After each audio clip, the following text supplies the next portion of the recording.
A summit in Turkey aims to shake up the world's emergency response system to humanitarian crises.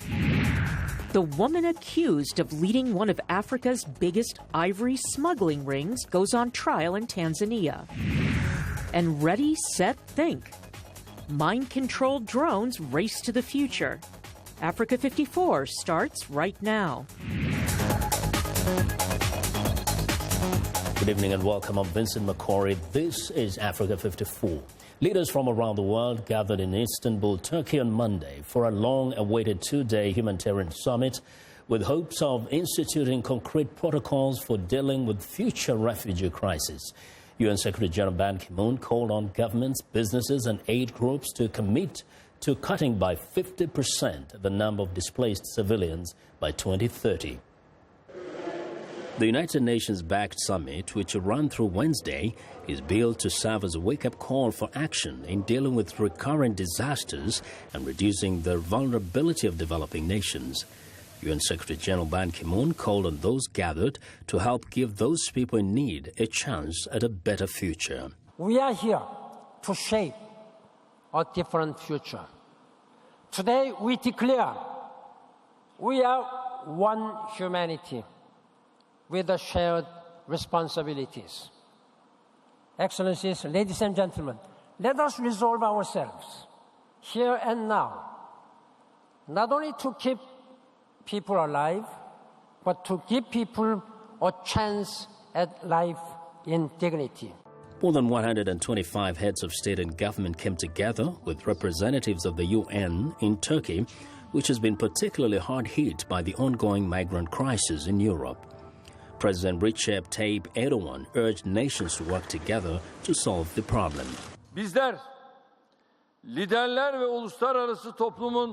We as leaders and responsible people of the international community can only be successful if we work toward common principles and goals. Turkey is currently providing refuge to around 2.7 million people fleeing the conflict in Syria, a point it will likely emphasize as the event unfolds.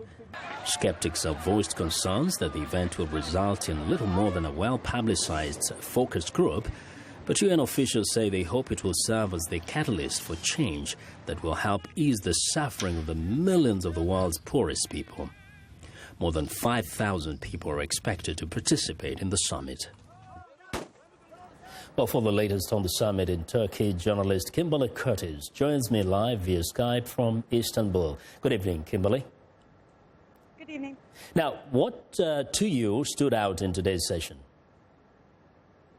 Well, today was a lot about financing in terms of finding more money to address these crises, but also how to stretch what funding already comes in. So most of the discussion today was about what's called the grand bargain and working with NGOs and governments to reshape aid for the future. Now, we know that there are few, and particularly one major aid organization, MSF, in fact, boycotted this summit. What are they saying? What do they have against this kind of a summit? I don't think they had anything against the summit. I think their issue was a lot of the problems going on in the world today have political causes. And so bringing together a bunch of governments to say that they're going to commit to doing things better in the future while not actually changing their policies on the ground is a type of hypocrisy that MSF didn't really want to be a part of. Now, of course, this then is going to be discussed. How critical is the changing of policy? What is the hindrance in terms of the policy of the countries that are recipients of these refugees? Yeah, I mean, there's domestic policies and everyone always has their own concerns. And so it's great to make commitments that you're going to take in a certain number of refugees, that you're going to improve the dignity of those who are forcibly displaced. You're going to increase, money flows and all of that. However, those words mean nothing unless you have concrete action. So a big part of what people are looking for is if everything that's being said today by these governments and by these NGOs is actually followed up with concrete action. So we have, one more day. What can we look forward to? I think it's going to be more of the same. Tomorrow, a lot more of it is dedicated to accountability in terms of conflict and making sure that governments and NGOs and the international community at large is addressing the root causes that are causing these conflicts and therefore causing these refugee flows. Well, we'll be keeping an eye there. Kimberly, thank you very much for your reporting. Thank you. Kimberly Curtis reporting live via Skype from Istanbul in Turkey, now all the way to the East African nation of Burundi, which has been in turmoil for over a year. Hundreds of people have been killed in clashes between government and opposition forces, and more than 200,000 people have fled since the violence began last April. Members of the Burundi government are meeting with opposition leaders and the international community this week in Arusha, Tanzania.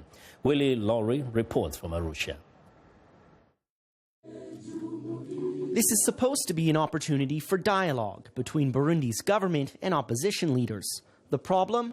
The coalition of parties that makes up the opposition wasn't formally invited. They want violence as a means to achieve their political goals, which is completely different from what the Security Council has said.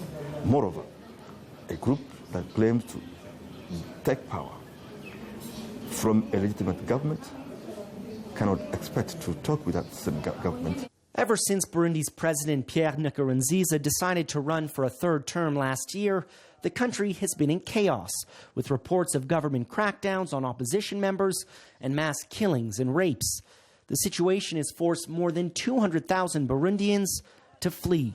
Most of the people are in jail. We have around 1,000 people in jail. And the people still dying. The government still hunting people. The situation is too bad. The international community is worried Burundi may be heading towards another civil war. We're incredibly concerned about the spike in the use of torture and extrajudicial detention and killing by the government, as well as continued grenade attacks from those opposed to the government.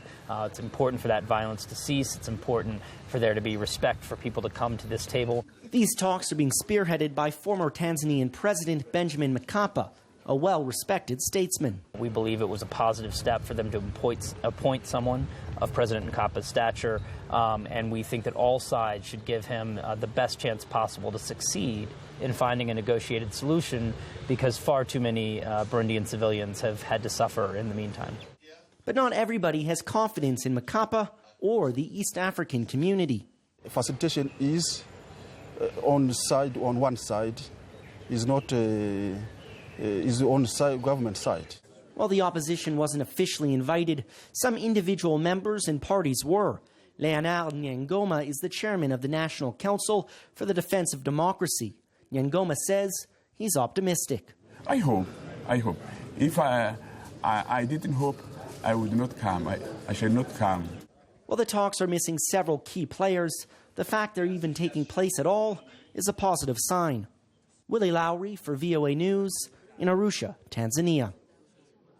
We're staying in East Africa. Police in Kenya fired tear gas and water cannon spray on Monday to disperse hundreds of protesters demanding the resignations of the country's elected body due to bias.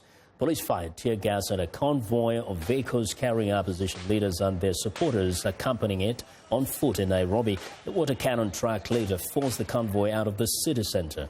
Earlier, police used tear gas on about 50 protesters as they tried to march on the offices of the Independent Electoral and Boundaries Commission.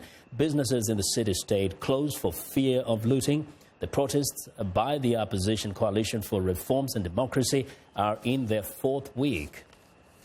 Well, we want to know what you think about Africa 54 and the stories we covered. Join the conversation on Facebook. The address is Africa54. And check out our headlines 24/7 on voaafrica.com. Find me on Twitter at VOA Vince Makori. Coming up, we'll examine the growing efforts by African states to combat the ivory trade. Stay with us.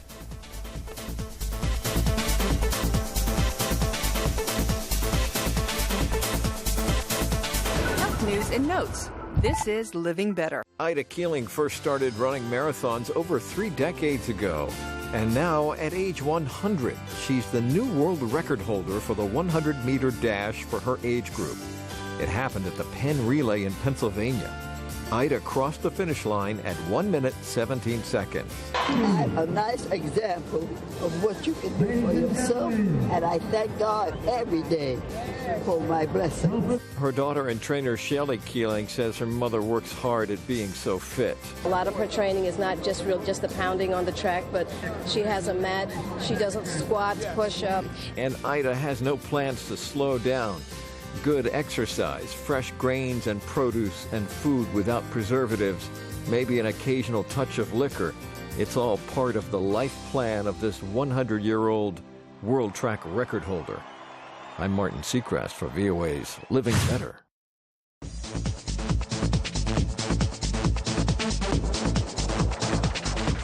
Well, the United States and Vietnam on Monday agreed to strengthen the relationship between the two former enemies, with U.S. President Barack Obama announcing the end of U.S. arms embargo to Vietnam.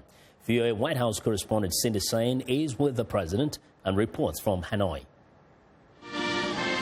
President Obama reviewed a ceremonial Vietnamese honor guard as part of an elaborate welcoming ceremony on his first trip to the country. Later, the U.S. president presented the gift Vietnam has most desired from Washington.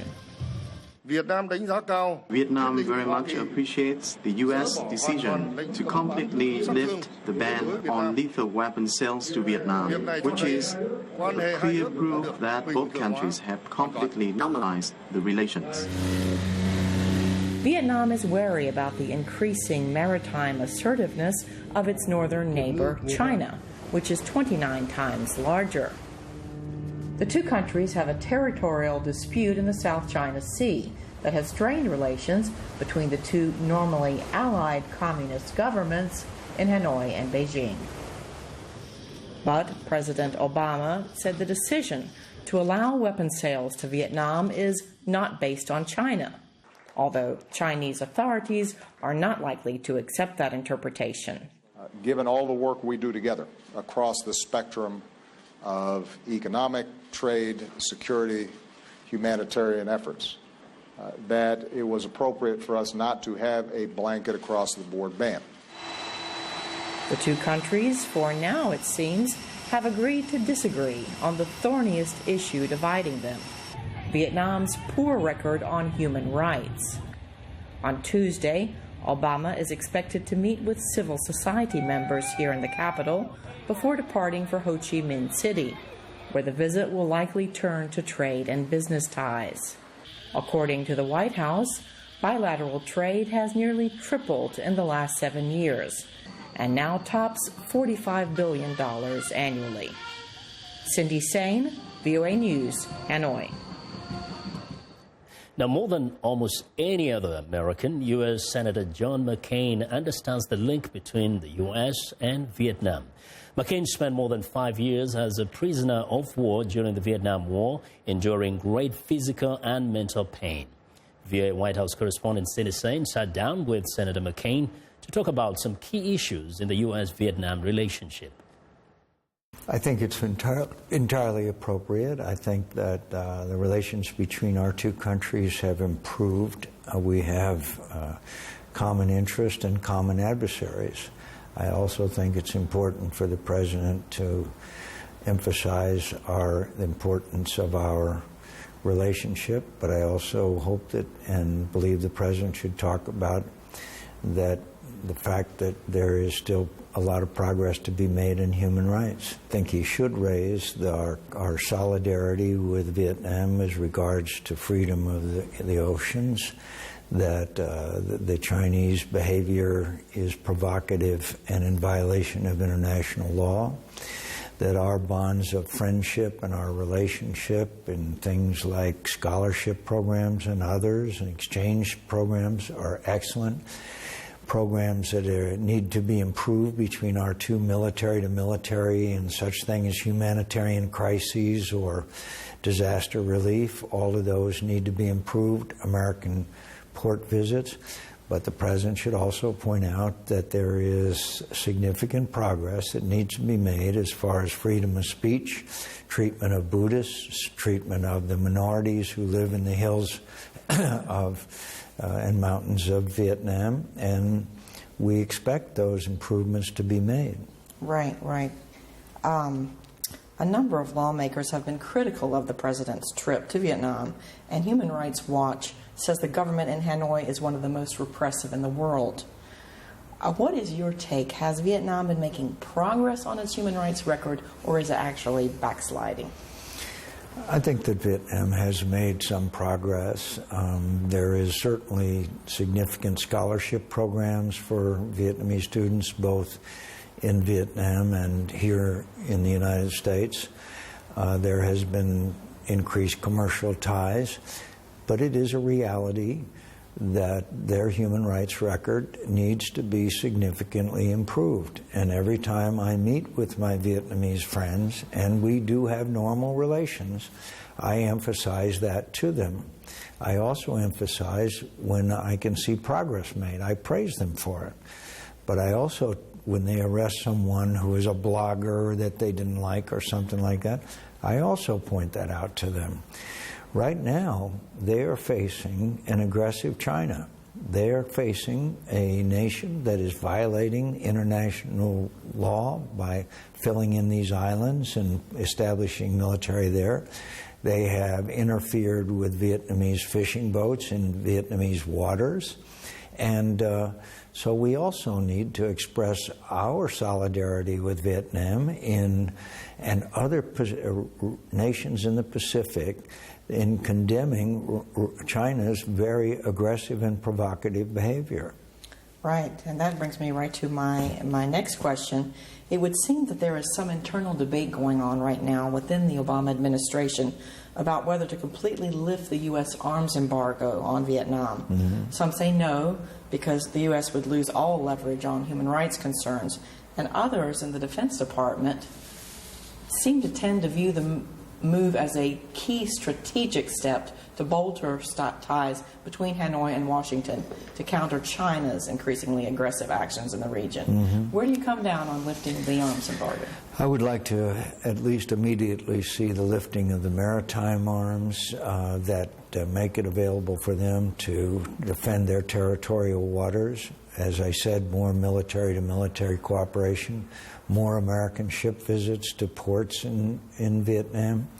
And I would look at a lot of the other requests that the Vietnamese make on a case-by-case basis. I also would say that we make it clear to the Vietnamese that we need to see improvements in their human rights record.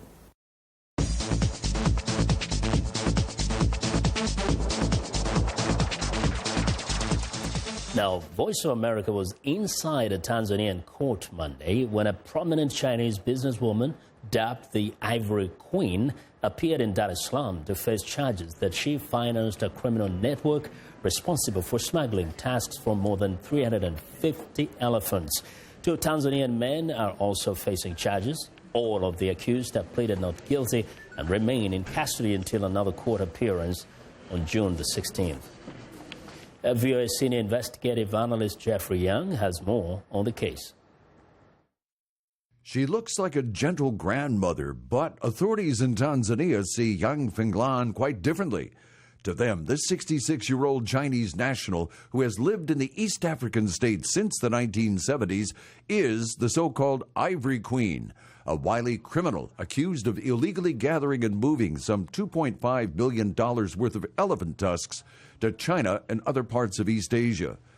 Tanzania's move against Yang Fenglan reflects a tough stance the nation has taken in recent years to protect elephants and other wildlife, as African Wildlife Foundation Vice President Philip Maruthi explains. What we are seeing in Tanzania right now is the right response during a poaching crisis. Tanzania has stringent laws. It has laws that allow jailing up to 35 years, 20 to 35 years, of anyone who is found with the illegal government trophy, including ivory. Yang Fenglan was arrested in October 2015 after an investigation that began more than a year earlier. Tanzania says that in 1998, Fenglan, who ran a restaurant and a pepper farm, also set up the Beijing Great Wall Investment Company that authorities said facilitated tusk smuggling from 2000 to 2014. Doing that required an extensive criminal syndicate, as noted by James Isishe, director of the International Fund for Animal Welfare East Africa, via Skype. They are organized, they are groups that are very well networked, that can move literally contraband across borders and over the seas undetected. So it requires a level of sophistication to get that done. Most sales of ivory were banned by the 1989 Convention on International Trade in Endangered Species, called CITES, with exceptions made to allow certain African nations to sell stockpiled tusks to Japan and China in 1999 and again in 2008, when Beijing bought a reported 73 tons of ivory. While the stated intent of these sales was to flood the market to drive down international ivory demand and curb poaching, they triggered the opposite effect. That's described via Skype by the Environmental Investigative Agency's Executive Director, Mary Rice, in London. The elephant population in Tanzania was decimated by nearly 70% in the space of 6 years in order to supply an illegal demand in Asia. To get these tusks out of Tanzania and off to China and East Asia, smuggling syndicates often move their contraband through circuitous routes, looking for and taking advantage of corrupt officials, weak inspections, and less stringent laws. That's described via Skype by IFAW's James Isishe.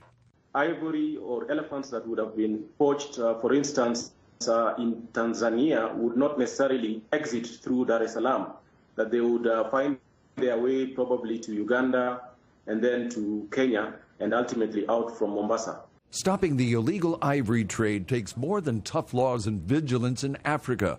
Authorities and conservationists say it is equally important to shut off the supply of carved ivory objects, especially in China and other East Asian markets.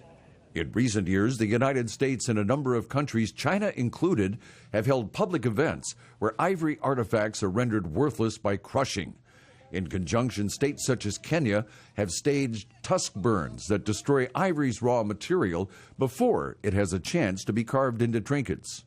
During Chinese President Xi Jinping's state visit to Washington in September 2015, he and President Barack Obama issued a statement pledging that both nations would, quote, take significant and timely steps to halt the domestic commercial trade of ivory. At the African Wildlife Foundation, Philip Baruthi underscores the significance of this U.S.-Chinese agreement. The declaration is historical because it means that the country that consumes more than 80% of the illegal ivory is saying we are moving towards stoppage of consumption. If China, if the consumer countries is stopped, if the demand is stopped today, I can assure you that the killing will stop. Conservationists say a conviction and strong punishment of Yang Fanglang in Tanzania can send a strong anti-poaching message to both sides of the illegal ivory trade. Jeffrey Young, VOA News. Well, it's time now for a short break. Still to come on Africa 54. Engineering students push the edge of what's possible with brainwave technology. We'll be right back.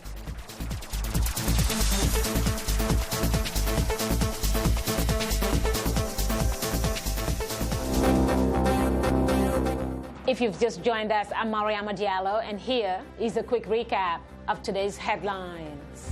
In South Africa, prosecutors say they will appeal against a court ruling that President Jacob Zuma should face almost 800 corruption charges.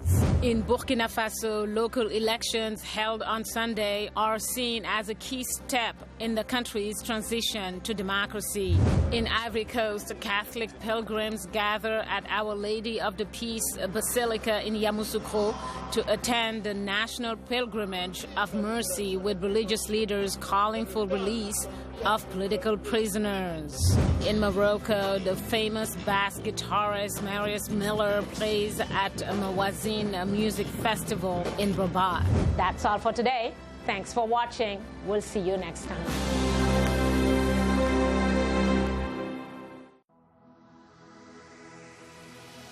My name's Carla Babb, and I work the Pentagon Beat. That access helps me to do better stories. Every day it's my responsibility to collect all of the defense news. It keeps our VOA viewers informed. I get to travel all across the globe. Anything that's defense related and how to protect and keep people safe, that's where I'll go. So it's never a dull moment at the Pentagon. My name is Carla Babb. This is my beat.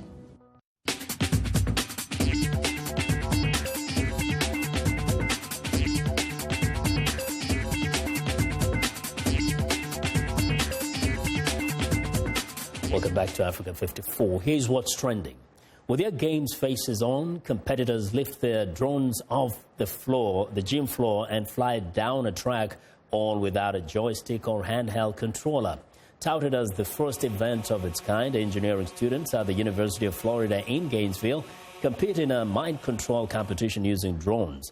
The students are hoping to bring brain-computer interface, or BCI, to the masses. Now, while implanted devices are more powerful, non-invasive brainwave readers are becoming popular and costs are starting to drop. The headsets in this Florida competition cost $500 each. The technology stems from mind control techniques mastered in the medical field. Using mind control technology, doctors were able to pinpoint where the brain signals got stopped due to spinal cord damage. Well, next up, big global food brands are opening their first stores in Africa, creating excitement among consumers. The U.S.-based coffee franchise Starbucks is just one of the number of U.S. food retailers to open its doors to South Africans. Most food courts now have the likes of McDonald's, KFC, and Burger King, but new entrants are generating some excitement, including donut seller Krispy Kreme. South Africa is a popular choice for the big brands due to infrastructure such as roads, electricity, and malls, which bring with them a culture of enthusiastic fast food consumers. Starbucks has announced that it plans to open 150 stores in South Africa, while Krispy Kreme wants to expand into other African countries such as Kenya, Ghana, and Nigeria. Well, and finally, it's the hardcore fitness trend that is getting Hollywood residents in a sweat. A power wave battle roping sees fitness fans using anchor 22 to 40 pounds ropes, whipping, slamming, banging, and thrusting them across the gym floor. That is combined with a dose of loud, thumping music to produce a unique, sweat-drenched workout. Organizers here say it chooses all the major muscle groups. Muscular and cardiovascular endurance plus flexibility is improved over time. Power wave battle roping is a tough class similar in style to a military boot camp, but it's unique in that it combines both cardiovascular and strength training, and that is what is trending.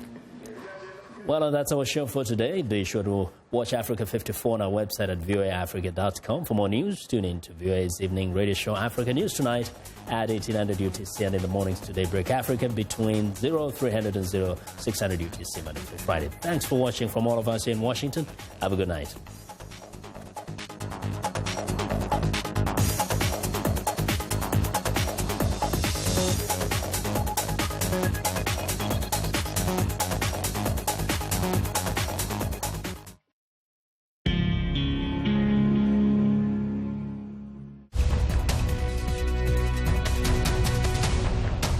Welcome to the Voice of America's Newswords, where we teach you about words you hear in the news. This is a word you sometimes hear in stories about the armed forces of nations. Convoy. Last week, videos surfaced on YouTube of 3 modern T-64 tanks clanking through the streets of rebel-controlled Donetsk. Then, NATO released satellite photos indicating that the tanks came from southern Russia as part of a larger weapons convoy that included rocket launchers. A convoy is a group of vehicles traveling together for protection. In this story, the convoy was from Russia, and it included heavy military vehicles. Now, when you hear the word convoy, you will know what this newsword means.